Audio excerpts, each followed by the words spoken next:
It's Kevin Keatsman Uncanceled on 95.7 FM KCMO Talk Radio. Good morning, Kansas City. Welcome to Uncanceled on KCMO Talk Radio 95.7 FM. I'm Kevin Keatsman. In the next hour until the Vince Show starts. Then the real work of the day starts. We have a big company meeting today, don't we, Mark? Is that on? Did you notice I wore pants today? That's very nice. Oh, yeah. Normally it's jeans, or a couple times in the summer it's shorts. Got the golf slacks on today. I'm a little nervous about these things. You know, I don't know everybody here still. See, I'm still wearing hat and shorts. I guess I don't care anymore. I've been doing enough of these. I'm kind of the same way. I just figure if everybody's getting together, at least half of your best foot forward for something like this. So we're having an all staff meeting. I've never worked at a place like this. There's so many radio stations here and so many people that work different hours. You can't possibly know everybody in the company. It's just absolutely impossible. It's almost like shift work, you know? So anyway, we have a big meeting today. That's not part of the show. I'm just letting anyone watching the live stream know if they can't really see if I have pants on today, but I'm wearing pants. What a big deal. So you know this is going to be a great show.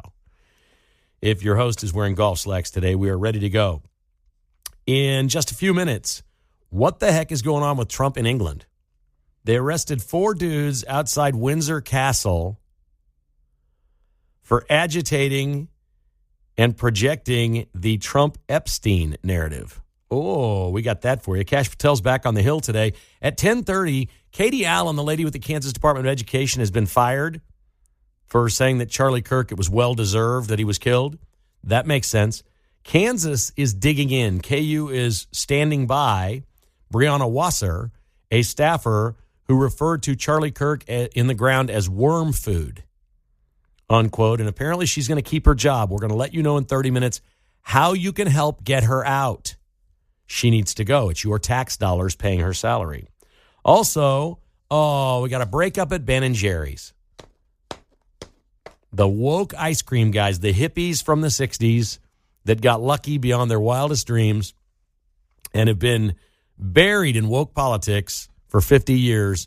We've got a split. We've got a breakup. It's all ahead on Uncanceled. We start today with the accused killer of Charlie Kirk. And we're learning a lot of details. There's a couple of things out there that I think are relatively important. And one is that Kash Patel is hot under the collar. We saw him blow up yesterday on Capitol Hill in front of the Senate. He's doing it with the House today. It's not a good look for our country. None of it's a good look. I will defend Kash Patel in this way. When Cory Booker lectured Kash Patel yesterday, and that's all it was a lecture, Kash Patel sat there and listened to the whole thing with his head down, didn't make eye contact. And when he was done, he looked over at the chair to Chuck Grassley, and Grassley said, would you like to respond? And Patel said, yes, I would. And he started to respond, and that's when Booker interrupted him. And so it came off really bad as Kash Patel saying, this is my time, not yours, which is not what the hearings are set up to be. But Booker was out of line, interrupting after the chair asked to acknowledge Patel and say, did you have a response to the lecture you just heard?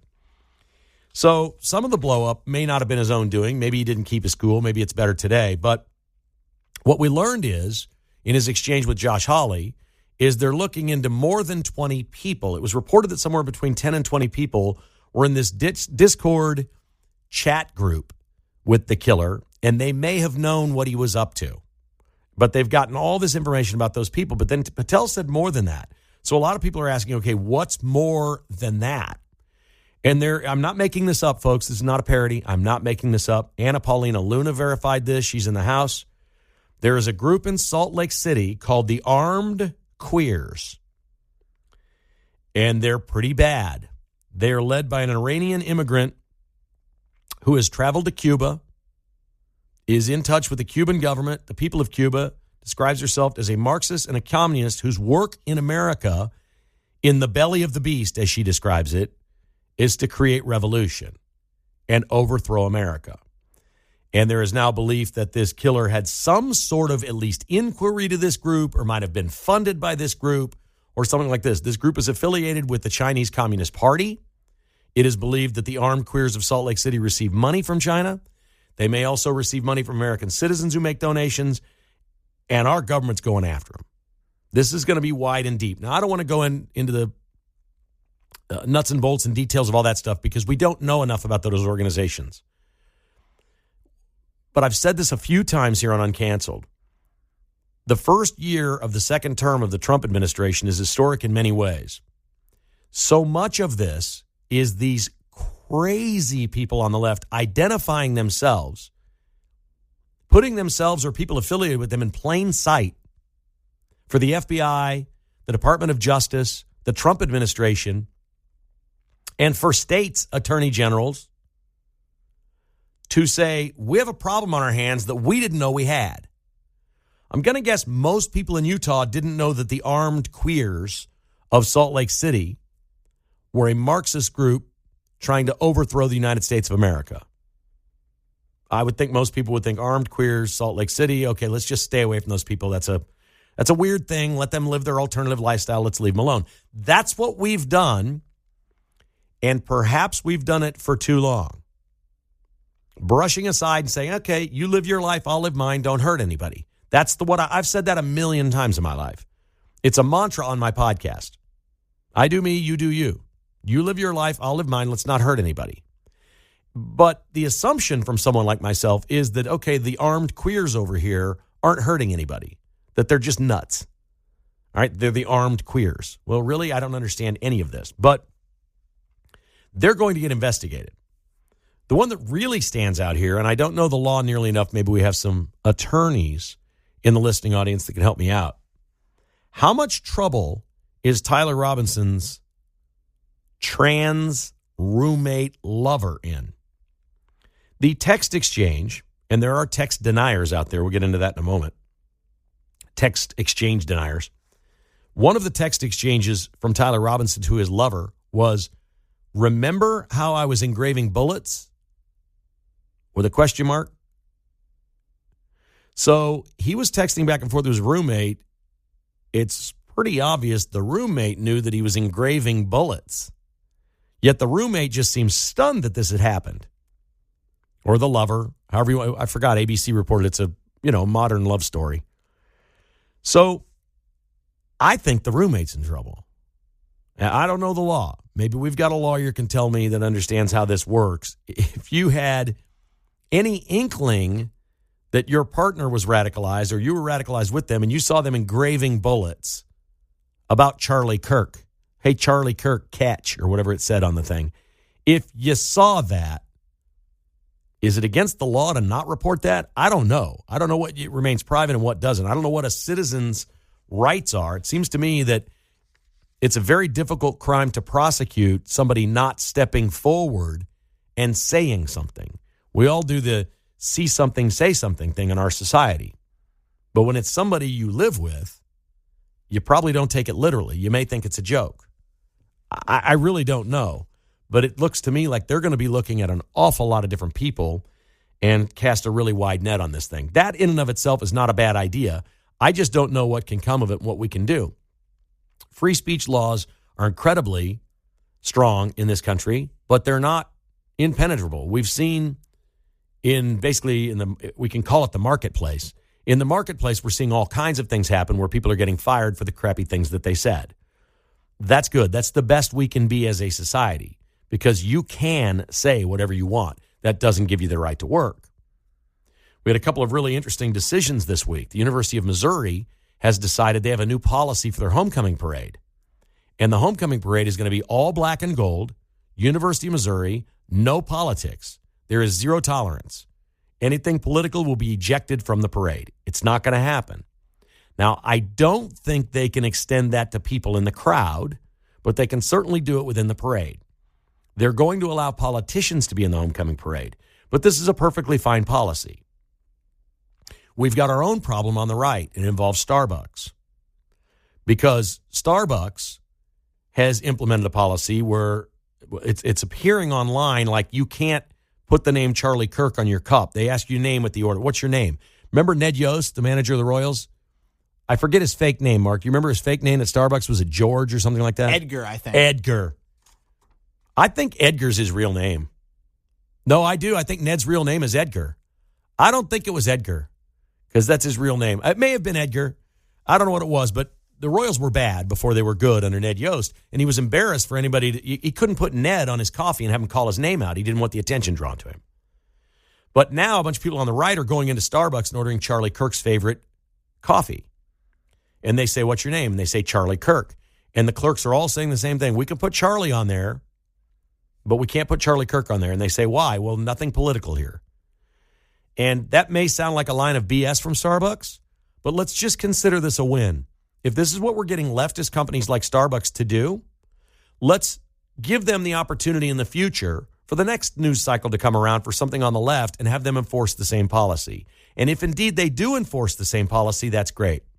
Later, I'm going to tell you about a problem that's going on at Ben & Jerry's. They've got a breakup because Unilever, the parent company, isn't happy with the politics of Ben & Jerry. And they're moving away from that. And they want to grow the brand. And they know that in order to do that, they want conservatives to buy ice cream too. So these things are wins in the marketplace. But when they come to Armed Queers of Salt Lake City, they're just appealing to a very low percentage of people, or people that are going to fund them or back them. How do we find these people in our society, and what can we do? If they investigate this company, have they done something wrong? Are there illegal aliens in this? Are there people that have overstayed visas? Can you just immediately kick them out? What can you do?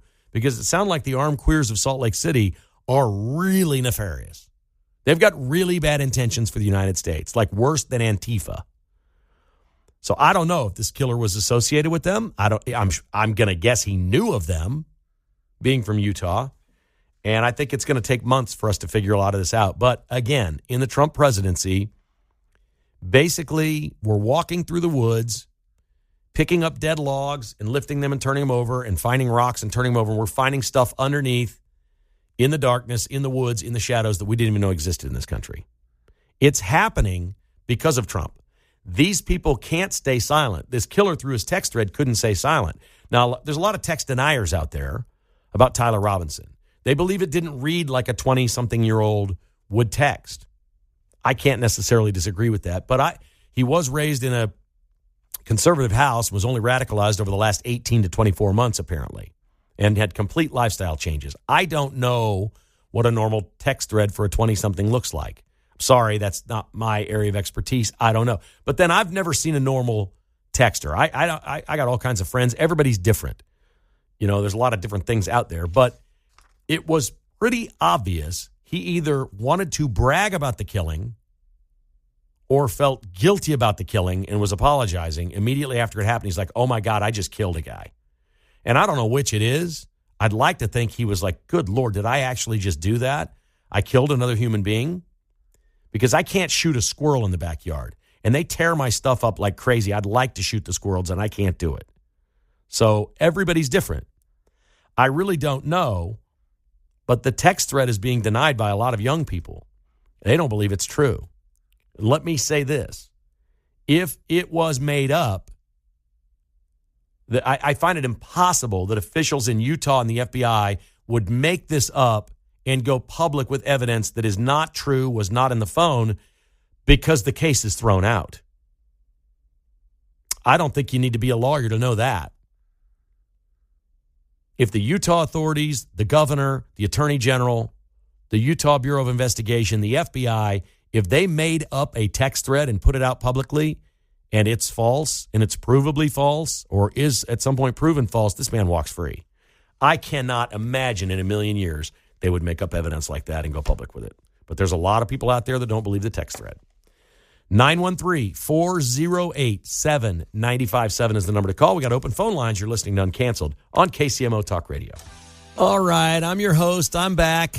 Ned Yost, not Ned Yost. What was his name? Frank Yost. That's right, when he went to Starbucks. I'm Frank Yost, your host, right here on Uncanceled.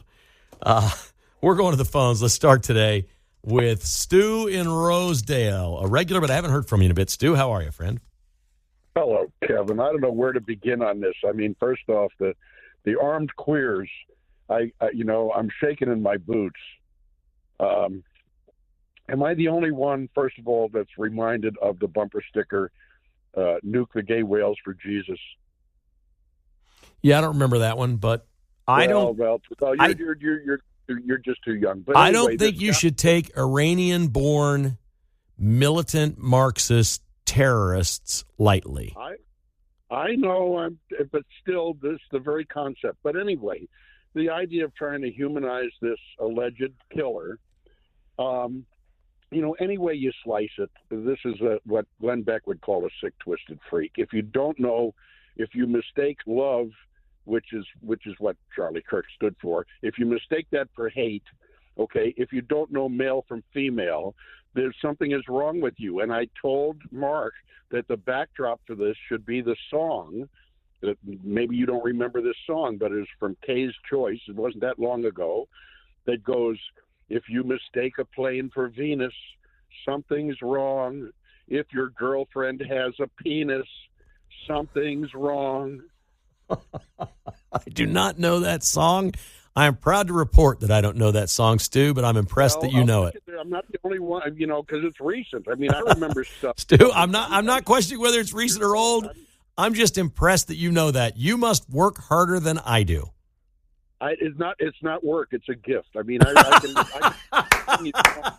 can sing you songs from the 50s. I can sing you songs from before my life. Right? But is this a pop song or is this something in political circles? I don't even understand what the song is. No, it was called Kay's Choice. It was. I'm sorry, I didn't look up when it was. Okay, but it's probably from the 80s. Oh, well, that's not that recent. Mark would be I'll defer to Mark's expertise on that. All right. Mark can pin it down, but it would make a great mid-90s. Mid-90s, he says. All right, well, there you go. Stu, I don't know why I'm saying this, but you've kind of made my day. I don't really know exactly why, but you've put a smile on my face somehow. Thank goodness. You really want me to make your day, you should have me as a guest sometime. There you go. Thank you, buddy. Appreciate the call. That's unbelievable. We've had arrests in London where our president has been in a very short trip to the UK. Donald Trump went and met with the king and had the royal treatment here.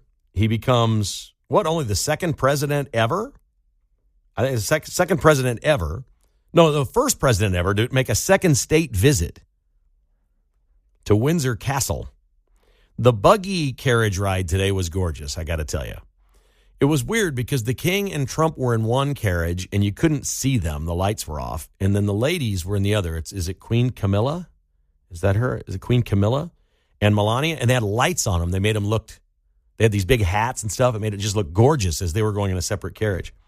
But outside last night, before this all occurred, they arrested 4 people on suspicion of malicious communications. All right, that's anti-free speech. That's what that is. These are free speech arrests. They arrested 4 people for getting a projector and projecting the photograph of Trump and Epstein on Windsor Castle. And it was massive. It was like 50 feet tall or something. Like this massive jumbotron of Trump and Epstein. Then they put up Trump's mugshot, which I don't know whether that's anti-Trump or pro-Trump anymore because people that love Trump wear the mugshot T-shirts. So I can't really speak to all of that. But they arrested 4 people. I think it's kind of funny that they're torn like that in England, and they did it. We expect nutty people in nutty places to do things like that. It's largely a socialist country, but England, more than anything else, is just being taken over by immigrants. They're going to lose their country. That royal family is going to fall. The whole thing's going to fall. Maybe not in our lifetime, but they're going to lose it. They're not doing anything about it. And most of these people are coming from Northern Africa and the Middle East, and they're fundamentally changing what England has always been about. That's their problem. It is not ours, but Trump saw it on the side of the building. When we come back, another teacher, this one in Gardner Edgerton, and the lady at KU in the spotlight. They're standing by him on Uncanceled. The X account, Libs of TikTok, has been doing a great job pointing out crazy people around the country who've said really bad things about Charlie Kirk and assisting in getting them in trouble at work, either suspended or fired or whatever may be the case. There has been an overwhelmingly lopsided number of people from the state of Kansas per capita on this thread. And the latest is a Gardner Edgerton school teacher, and her name is Leslie Hanzelka. And she went a little crazy when this all happened. Leslie Hanzelka says, after Charlie Kirk died, I'm saving my empathy for the children that got gunned down in Colorado. I have no empathy left over for the terrible person who considered the slaughter of children to be an acceptable price to pay so that inadequate white men can pose naked in front of a mirror with a machine gun and pretend they're Rambo. That's Leslie Hanzelka. If you'd like to contact the Gardner Edgerton School District, knock yourself out, you can. The one that she's really working on, and I did on my podcast today and I'm working on, is Brianna Wasser at the University of Kansas. This is your tax dollars. Okay, you've got state and federal tax dollars going to the University of Kansas. Katie Allen was fired in the Department of Education. She lives in Manhattan, and she was somehow affiliated with Kansas State as well. She's been dumped for what she said. She said it was well-deserved that Charlie Kirk is dead, and she lost her job. Brianna Wasser said that basically this was a good thing that happened, that Charlie's in the ground where he is, quote, worm food, unquote, and was very happy about this. Brianna Wasser is continuing to keep her job at the University of Kansas. This is astonishing to me. Kansas has even put out a statement that said she did that on her private time as a private citizen, and there is no policy here for any repercussions. My response to that is you're just full of absolute filth, and you're lying, and I can prove you're lying, because if you had a member of your school post something that they support the Ku Klux Klan, they'd be fired immediately. Don't lie to me. If you had a white employee at KU that constantly posted privately on their X account or whatever it may be, or their Facebook account, the N-word about coworkers, or somebody in the national spotlight called Obama the N-word over and over and over, you would not keep them as an employee. You're hiding behind something that doesn't exist. You do not have completely unlimited free speech at the University of Kansas as an employee on your private time. You don't. There's all kinds of things you can write and say and do that will get you terminated. Whether they break the law or not is irrelevant. You won't keep them. Now, making a bomb threat is illegal. You can get arrested for that. That's a crime. Saying terrible things about Charlie Kirk is not illegal. But taxpayers should not be funding the quote-unquote professional positions of these people that spew this stuff. And that's why so many people are pointing out places like education, Gardner-Edgerton, University of Kansas, Kansas State. And I pointed out Missouri today because for some reason the state of Missouri seems to have cleaned their mess up. Or at least they've got liberals teaching in the state that seem to understand the difference between right and wrong, what you say publicly. And if you go home and say it to your spouse and you want to be crazy, nobody's going to stop that or care. But when we can identify you as teaching our children or working in an institution where our tax dollars are paying your salary, we want you out. So I'm going to ask you to take action on this one at KU because this is unacceptable. Brianna Wasser has to go. She described Charlie Kirk as worm food. She's got to go. Here's the phone number to call and the email address. I'll give it again in a few minutes. If you want to grab a pen and paper or whatever, I'll give it again in a few minutes. It's 785-864-2700. That's public affairs. You'd be amazed what 25 phone calls, even to a university, will do. It will more than get their attention. There's an email address, publicaffairs@ku.edu. That's publicaffairs@ku.edu. I stayed away from this story because I thought it would go away. I thought she'd be fired, and I didn't want to do it. But now KU is countered with a public position that this person did this in their private life, and we have no recourse and can't do anything about it. If you would like to give my examples to the school, feel free. I'm pretty sure if they had a staffer saying they just joined the Ku Klux Klan, that person would be terminated. I'm pretty sure if they had a staffer that privately all the time on their Facebook page is using the N-word about black people and making racist comments, they'd fire that person. In fact, I'm positive of it. This is not up for debate. This is, in my opinion, whoever's deciding this, the University of Kansas, and maybe it hasn't got to the chancellor's desk. This is them saying, we're okay with what she said. There's no other way to interpret it. There are plenty of things anyone at KU could say and they would get fired. This person did not. That is the university condoning this and endorsing it. They can't tell me otherwise. Don't put a statement out and say, we don't condone this. Do you remember last week or 2 weeks ago, Jeff Collier put a post out about a civil rights administrator at K-State and came on this show and discussed it and said, this person's got to go. This person's in charge of your civil rights. And it was what, like a Jew hater, right? All these anti-Semitic comments and things that he'd done. Within 4 hours of Jeff Collier being on this radio show, that person was fired at K-State.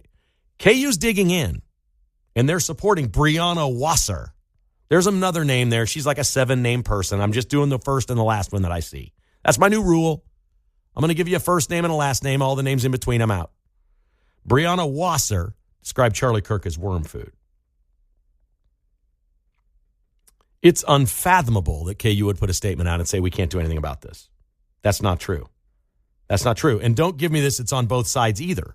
I'm tired of the both sides thing. I keep hearing over and over, we got to turn down the rhetoric. We got to tone it down. It's too hot out there. No, it's really from one side that's outrageous.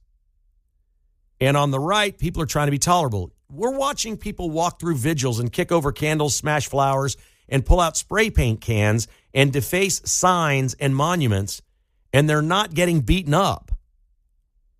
There are people saying, please don't. This is not what we're about. We're peaceful. Please don't do this. We just want to have our vigil. No, it's one side. There's a reason you would not be afraid as a leftist to go to a Charlie Kirk vigil and destroy their stuff. You're like, well, these are peaceful people. They're not going to hurt me. These are Christians. We know they're not going to hurt me. It's unbelievable. They know our game, and our strength is also our weakness. Our strength of tolerance, acceptance, faith, grace toward others is a weakness at times like this when these things occur. But there's something you can do with strength and grace and peace and love, and that is notify the University of Kansas you think they're off their rocker. Be nice. Don't curse. Where's the governor on this? Where are the politicians on this one? Brianna Wasser referring to Charlie Kirk as worm food. It's just unfathomable, some of these things these people say and do. We also have a breakup at Ben & Jerry's. Committed leftists. They didn't break up with each other. Let me remind. These guys are in their 70s. So they were born in the early 50s, late 40s, something like that. I don't know, whenever it would be. Early 50s, let's say. They were born in Long Island, both of them, childhood friends, in Jewish households. They're now anti-Israel.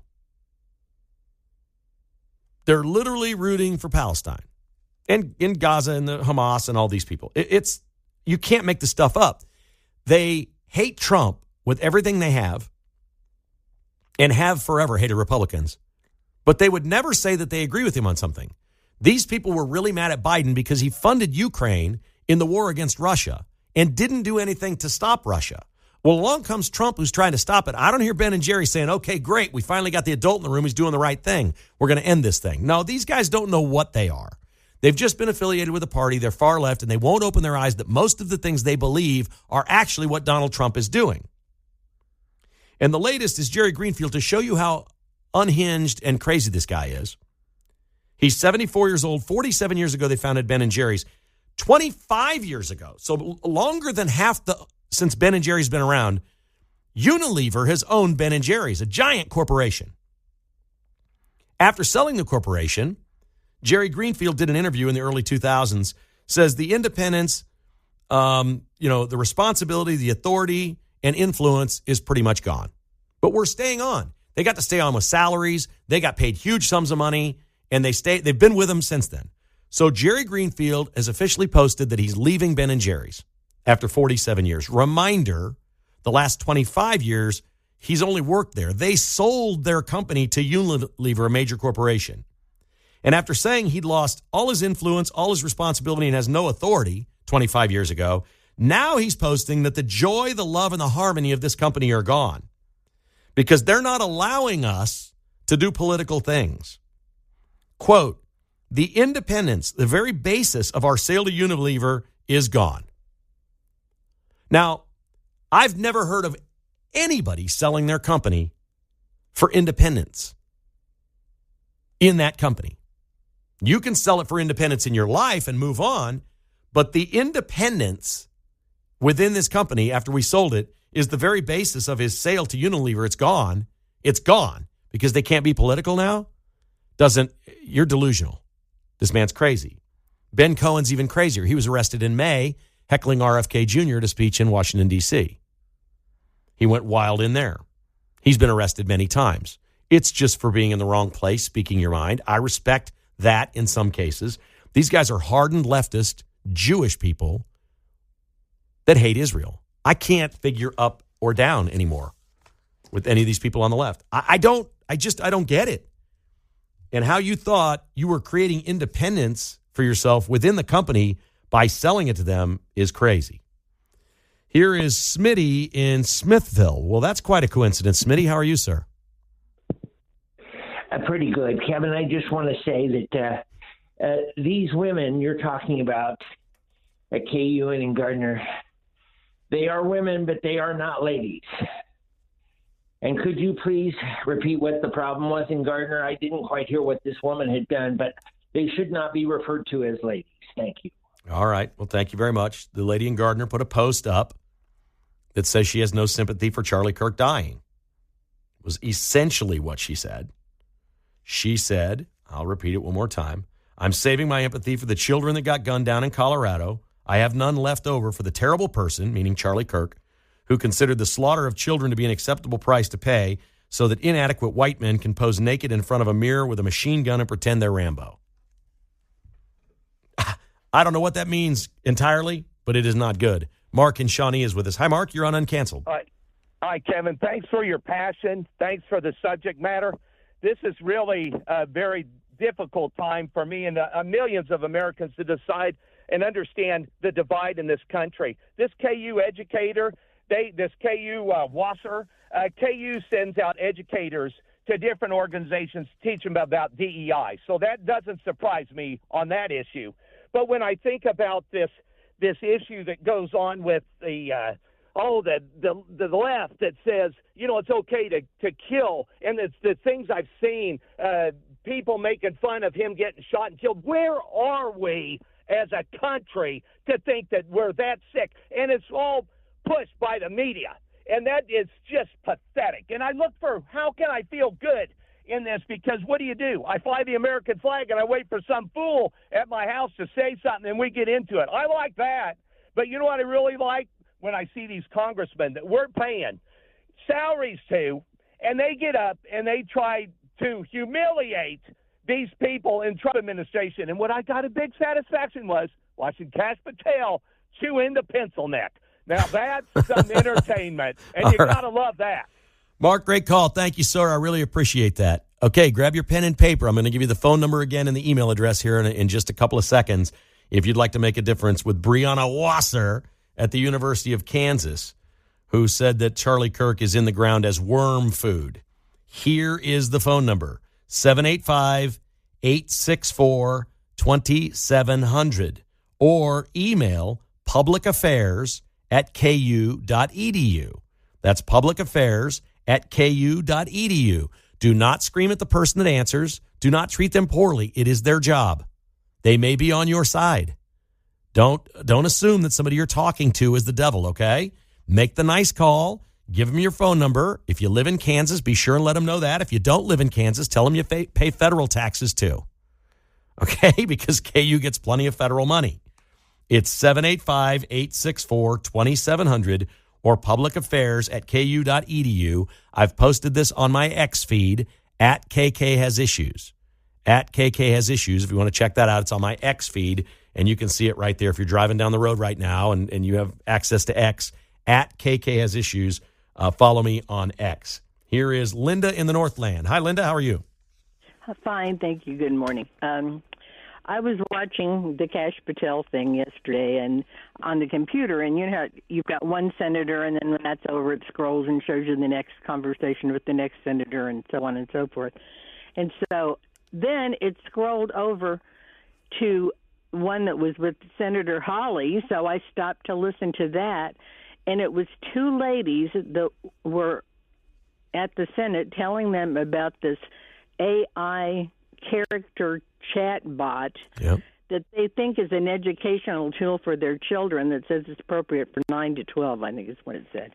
Anyway, the thing is like evil personified. It's talking to their children about committing suicide, radicalizing them, and to be transgender. And one lady's son is in the mental institution, and the other lady that talked, her son committed suicide. It is the grossest thing I've ever heard in my life. I never knew there was such a thing. I'm with you, Linda. Thank you for your call. That's a great call. I'm terrified by AI. And the reason it terrifies me is 0.1% of all things AI, if that's terrible, the other 99.9% of good is not going to outweigh it. If you can build a computer to do nefarious things and create revolution in a country by fooling people with artificial intelligence, we've got a real problem on our hands. I am a deregulation dude. We're going to have to figure out AI. We're going to have to figure out how to regulate it. And people that post things that are false, we're regulated by the FCC right here every day. There's a whole bunch of words I can't say. Okay? We're regulated. All right? I have no problem with the regulations. I understand why they're in place. And I choose to work and do this. I respect the regulation. We're going to have to figure something out with AI because it seems like it's very, very dangerous. When we come back, history made at Kauffman Stadium from Mark Van Sickle's favorite player. That's next on Uncanceled. Last night at Kauffman Stadium, the Royals lost 12-5. It wasn't good, but Carter Jensen, the Kansas City kid, hit his first Major League home run. Then he hit another one. He had 3 hits, big night. It was huge. But the big dumper, Mark's favorite player, well, non-Royal for sure. Yeah. Set some records last night. Remind everybody exactly who the big dumper is and why he's called that. Big dumper, Cal Riley. He just has a big bum. That's the fact of the matter. Big booty dumper. He's a catcher, so you see his bum a lot, right? Yeah. He's a catcher, so he squats. He squats. Good for him. Last night, the big dumper hit a couple of home runs and passed Mickey Mantle for the most home runs in a season all time by a switch hitter with 56. Thoughts? I mean, I think it's excellent. He already passed Salvi for the most home runs by a catcher in a season. With the second home run, I think he tied Ken Griffey Jr. for the most in Mariners history. So I thought that he'd probably finish with around 55, and he's going to go for 60, I think.